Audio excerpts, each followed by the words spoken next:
আকাশবাণী খবর পড়ছি প্রিয়া বিশ্বকর্মা। প্রথমে বিশেষ বিশেষ খবর। লোকসভা নির্বাচনের বাকি দফাগুলির জন্য প্রচারাভিযান এখন তুঙ্গে। প্রবীণ বিজেপি নেতা প্রধানমন্ত্রী নরেন্দ্র মোদী আজও আগামীকাল উত্তরপ্রদেশে একাধিক জনসভা করবেন। কংগ্রেস সহ অন্য দলগুলিও ভোটারদের মন জয়ে ব্যস্ত। কেন্দ্রীয় স্বরাষ্ট্রমন্ত্রী অমিত শাহ বলেছেন, পাক অধিকৃত কাশ্মীর হল ভারতের অংশ। ভারতের ডিজিটাল পেমেন্ট ও আর্থিক পরিষেবা প্রদানকারী সংস্থা ফোনপে শ্রীলঙ্কায় তাদের পরিষেবা শুরু করেছে। আততায়ীর গুলিতে গুরুতর জখম হয়েছেন স্লোভাকিয়ার প্রধানমন্ত্রী রবার্ট ফিকো। আইপিএল ক্রিকেটে আজ সানরাইজার্স হায়দ্রাবাদ গুজরাট টাইটান্সের বিরুদ্ধে খেলবে।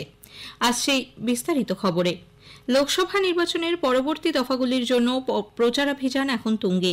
সব দলের তারকা প্রচারকরা ভোটারদের মন জয়ে মিটিং, মিছিল, জনসভা এবং রোড শো করছেন। প্রবীণ বিজেপি নেতা প্রধানমন্ত্রী নরেন্দ্র মোদী আজও আগামীকাল উত্তরপ্রদেশে দলীয় প্রার্থীদের সমর্থনে প্রচার চালাবেন। জৌনপুর, ভদোহি, প্রতাপগড় ও আজমগড়ে আজ একাধিক জনসভা করবেন তিনি। লখনৌয়ের রাজভবনে রাত্রিবাসের পর আগামীকাল বারাবাঁকি, ফতেপুর ও হামিরপুর বিধানসভা কেন্দ্রে 3টি জনসভায় যোগ দেবেন শ্রী মোদী। অন্যদিকে ফতেপুরে আজ প্রচার করবেন বিজেপি নেতা মুখ্যমন্ত্রী যোগী আদিত্যনাথ, সমাজবাদী পার্টির প্রধান অখিলেশ যাদব এবং বহুজন সমাজ পার্টির প্রধান মায়াবতী। কংগ্রেসের সাধারণ সম্পাদক প্রিয়াঙ্কা গান্ধী ভডরা রায়বেরেলিতে প্রচারে অংশ নেবেন। এদিকে আম আদমি পার্টির আহ্বায়ক অরবিন্দ কেজরিওয়াল গতরাতে লখনৌ পৌঁছেছেন। সমাজবাদী পার্টির দপ্তরে আজ সাংবাদিক বৈঠক করবেন তিনি। সপ্তম দফার লোকসভা নির্বাচনে মনোনয়ন প্রত্যাহারের সময়সীমা আগামীকাল শেষ হচ্ছে। এই দফায় পশ্চিমবঙ্গের 9টি সহ দেশের 57টি আসনে ভোট গ্রহণ আগামী 1 জুন। এর মধ্যে রয়েছে উত্তরপ্রদেশ ও পাঞ্জাবের 13টি করে, বিহারের 8টি, ওড়িশার 6টি, হিমাচল প্রদেশের 4টি, ঝাড়খণ্ডের 3টি এবং কেন্দ্রশাসিত চণ্ডীগড়ের 1টি আসন। এদিকে পঞ্চম ও ষষ্ঠ দফার ভোটের জন্য প্রস্তুতি চলেছে। আগামী সোমবার পঞ্চম দফায় 49টি এবং ষষ্ঠ দফায় 25 মে 57টি আসনে ভোট নেওয়া হবে। পঞ্চম ও ষষ্ঠ দফার লোকসভা ভোটের প্রস্তুতি নিয়ে নির্বাচন কমিশন গতকাল এক বৈঠক করে। মুখ্য নির্বাচন কমিশনার রাজীব কুমার এবং 2 নির্বাচন কমিশনার জ্ঞানেশ কুমার ও সুখবীর সিং সান্ধু ওই 2 দফায় সাধারণ পুলিশ ও ব্যয় সংক্রান্ত পর্যবেক্ষকদের সঙ্গে ভিডিও কনফারেন্সে বৈঠক করেন। কংগ্রেস এবং ইন্ডি জোটের নেতাদের বিরুদ্ধে আদর্শ আচরণবিধি লঙ্ঘনের অভিযোগে বিজেপির এক প্রতিনিধি দল গতকাল নির্বাচন কমিশনারের সঙ্গে সাক্ষাৎ করেন। দলে ছিলেন কেন্দ্রীয় মন্ত্রী এস জয়শঙ্কর, জি কিষণ রেড্ডি, অর্জুন রাম মেঘওয়াল এবং রাজীব চন্দ্রশেখর। আদর্শ আচরণবিধি লঙ্ঘনের 22টি উদাহরণ তুলে ধরে অবিলম্বে এর বিরুদ্ধে ব্যবস্থা নেওয়ার দাবি জানান তারা। কেন্দ্রীয় স্বরাষ্ট্রমন্ত্রী অমিত শাহ বলেছেন, পাক অধিকৃত কাশ্মীর হল ভারতের অংশ, তাই এর ওপর ভারতের পূর্ণ অধিকার রয়েছে। এক সংবাদ সংস্থাকে দেওয়া সাক্ষাৎকারে পাক অধিকৃত কাশ্মীরে বিক্ষোভের প্রসঙ্গ উত্থাপন করে শ্রী শাহ বলেন, ওই অঞ্চলে চূড়ান্ত অব্যবস্থা রয়েছে। দলের পক্ষে পর্যাপ্ত ভোট পড়লে তাঁকে আর জেলে যেতে হবে না বলে আপ নেতা অরবিন্দ কেজরিওয়ালের দাবির প্রসঙ্গে তিনি বলেন, এই মন্তব্য আসলে সুপ্রিম কোর্টের অবমাননা। সংশোধিত নাগরিকত্ব আইন সিএএ 2024-এর বিজ্ঞপ্তি জারি হবার পর গতকাল প্রথম দফার নাগরিকত্বের শংসাপত্র প্রাপকদের দেওয়া হয়েছে। কেন্দ্রীয় স্বরাষ্ট্র সচিব অজয় কুমার ভাল্লা নতুন দিল্লিতে বেশ কয়েকজন আবেদনকারীর হাতে নাগরিকত্বের শংসাপত্রগুলি তুলে দেন। স্বরাষ্ট্রমন্ত্রক সূত্রে খবর, ডিজিটাল স্বাক্ষর সমেত শংসাপত্র আরও অনেক আবেদনকারীকে ইমেল মারফত পাঠিয়ে দেওয়া হয়েছে। সরকার সংশোধিত নাগরিকত্ব আইনের আওতায় 14 জনের নাগরিকত্বের আবেদন মঞ্জুর করেছে। কেন্দ্রীয় স্বরাষ্ট্র সচিব আবেদনকারীদের অভিনন্দন জানানোর পাশাপাশি এই আইনের মূল বৈশিষ্ট্যগুলি তাদের কাছে তুলে ধরেন। স্বরাষ্ট্রমন্ত্রী অমিত শাহ সিএএ 2024-এর আওতায় নাগরিকত্ব প্রদানের সিদ্ধান্তে প্রশংসা করেছেন। সমাজ মাধ্যমে এক পোস্টে শ্রী শাহ আজকের দিনটিকে ঐতিহাসিক আখ্যা দিয়ে বলেছেন, বহু যুগের প্রতীক্ষার অবসান হয়েছে এই দিনে। খবর শুনছেন আকাশবাণী থেকে।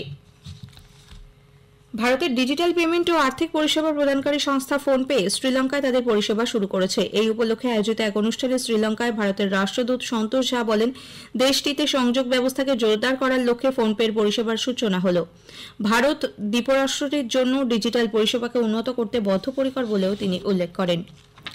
স্লোভাকিয়ার প্রধানমন্ত্রী রবার্ট ফিকো আততায়ীর গুলিতে গুরুতর জখম হয়েছেন। গতকাল একটি সরকারি বৈঠকে যোগ দিয়ে ফেরার পথে এক অজ্ঞাত পরিচয় ব্যক্তি তাকে লক্ষ্য করে বেশ কয়েক রাউন্ড গুলি চালায়। মোট 5 রাউন্ড গুলি চলেছে বলে স্লোভাকিয়ার অভ্যন্তরীণ বিষয়ক দপ্তরের মন্ত্রী মাতুস সুতাজ এস্তক জানিয়েছেন। প্রধানমন্ত্রী রবার্ট ফিকোর অবস্থা গুরুতর বলে জানা গেছে। ঘটনার পরপরই সে দেশের উপপ্রধানমন্ত্রী নিরাপত্তা পরিষদের জরুরি বৈঠক ডাকেন। রুশ বাহিনীর ক্রমাগত চাপের মুখে পড়ে ইউক্রেন সীমান্তবর্তী খার্কিভ এলাকার বেশ কয়েকটি গ্রাম থেকে সেনা প্রত্যাহার করে নিয়েছে। ইউক্রেনের এক সামরিক মুখপাত্র জানিয়েছেন, লুকান্সি এবং ভপচান্স্ক এলাকা থেকে সেনা সরানোর এই সিদ্ধান্ত উদ্ভূত পরিস্থিতির প্রেক্ষিতে ইউক্রেনের রাষ্ট্রপতি ভলোদিমির জেলেনস্কি তার আসন্ন সমস্ত বিদেশ সফর বাতিলের সিদ্ধান্ত নিয়েছে। অন্যদিকে মার্কিন বিদেশ সচিব অ্যান্টনি ব্লিংকেন তার কিয়েভ সফরকালে ইউক্রেনের যুদ্ধের সহায়তার জন্য সামরিক খাতে আরও $200 কোটি সাহায্যের কথা ঘোষণা করেছেন। পাকিস্তানের ইসলামাবাদ হাইকোর্ট 19 কোটি পাউন্ডের দুর্নীতি মামলায় প্রাক্তন প্রধানমন্ত্রী ইমরান খানের জামিন মঞ্জুর করেছে। এই মামলায় ইমরান এবং তাঁর স্ত্রীর বিরুদ্ধে এক নামকরা রিয়েল এস্টেট ব্যবসায়ীর কাছ থেকে ঘুষ হিসেবে কোটি কোটি টাকা মূল্যের জমি নেওয়ার অভিযোগ রয়েছে। আদালত গতকাল ইমরান খানকে জামিন বাবদ 10 লক্ষ টাকার বন্ড জমা দিতে নির্দেশ দেন। লরেন্স ওং সিঙ্গাপুরের নতুন প্রধানমন্ত্রী হিসেবে শপথ নেওয়ায় প্রধানমন্ত্রী নরেন্দ্র মোদী তাঁকে অভিনন্দন জানিয়েছেন। সোশ্যাল মিডিয়ায় এক পোস্টে শ্রী মোদী বলেন, ভারত সিঙ্গাপুর কৌশলগত অংশীদারিত্বকে আরও এগিয়ে নিয়ে যেতে ওংয়ের সঙ্গে কাজ করার অপেক্ষায় রয়েছেন তিনি।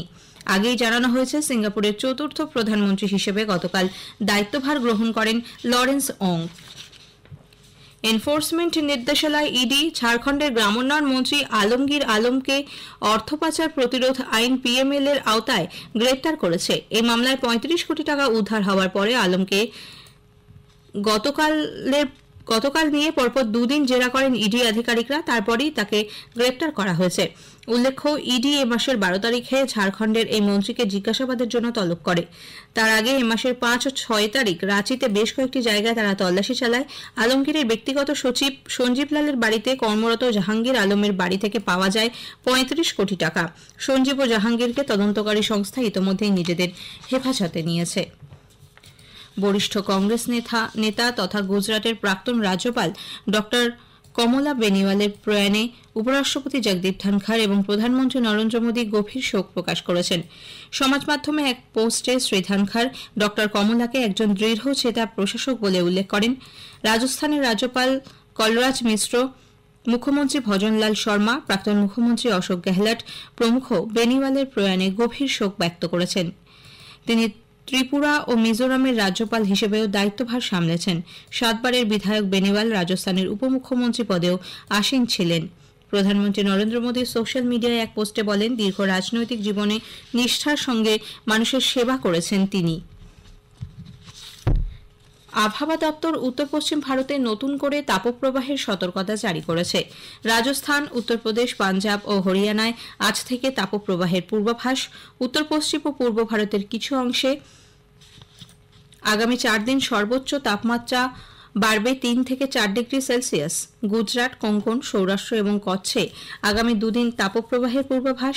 দিল্লি, ঝাড়খণ্ড, গাঙ্গেয় পশ্চিমবঙ্গ এবং ওড়িশায় 18 ও 19 মে তাপপ্রবাহ পরিস্থিতি থাকবে। অন্যদিকে দক্ষিণ পশ্চিম মৌসুমী বায়ুর প্রভাবে গোয়া, মধ্য মহারাষ্ট্র এবং মারাঠওয়াড়ায় আগামী 2 দিন হালকা থেকে মাঝারি বৃষ্টির সম্ভাবনা।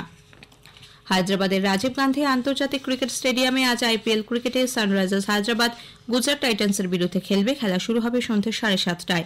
12 ম্যাচ খেলে 7টিতে জিতে 14 পয়েন্ট পেয়ে সানরাইজার্স লিগ তালিকায় 4র্থ স্থানে আছে।